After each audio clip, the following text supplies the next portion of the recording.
நான் தேடினேன்.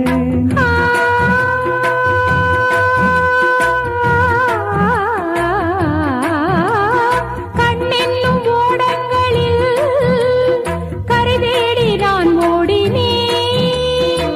கண்ணல் எனும் இதழ் சுவையூட்டுது, காணும் முகம் இன்று என்னை வாட்டுதே. அண்மைகளில் சுகம் வளர்கின்றதே, உன்னில் தினம் உடல் கரைகின்றதே. இன்றோடு தீராத பந்தங்கள் கொண்டு வர சங்கீதவானில் சந்தோஷம் பாடும் சிங்கார தேன்குயிலே. இந்த ஏகாந்த வேளையில் மௌனங்கள் தேடும் என் காதல் ஊமையிலே. தோள் மீது